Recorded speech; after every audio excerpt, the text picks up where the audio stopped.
How many of you are parents out there? Any parents out there? A few of you? Right. One of the biggest lessons that I've learned in terms of working with CEOs is it's the same as having kids. And the same is true if you're a CEO. It's a lot like having lots of kids in your company. The same things you do with your kids, you can do with your employees as well. Let me maybe tell you about another story. This is another founder called Jenna. Just closed a Series A round. And Jenna was a fantastic early stage founder. She was across everything.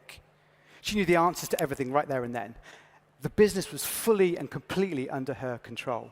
But what started to happen was that superpower that she had early on was not the superpower that was giving her strength going now. In fact, it was counting against her.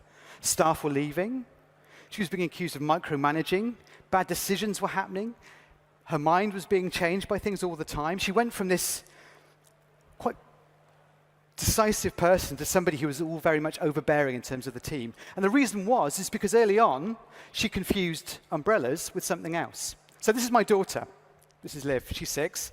Every day, because I live in the UK, I have to check the weather app to see if it's going to rain that day. If it's going to rain that day, I give her her umbrella.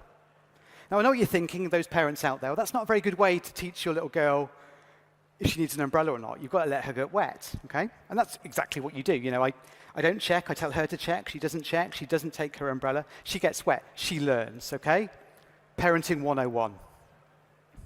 The big challenge and the big thing you see with VCs with CEOs and early stage founders like Jenna, is they mix this up. So the other thing that you can learn about with kids, if my little girl here, if she was about to step out in front of a bus, am I going to let her step out in front of a bus? Of course I'm not. I'm going to pull her back, right? Of course I'm not. I don't want her to learn that lesson. That's not the sort of parenting that I want to be. And you've got to understand the difference between umbrellas and buses when you're a leader.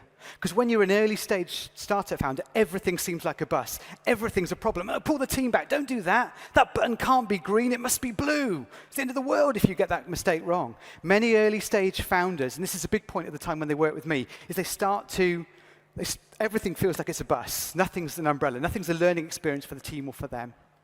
And to make that shift from an early stage founder into a growth founder, you need to know the differences between umbrellas and buses. If you don't, you will burn out.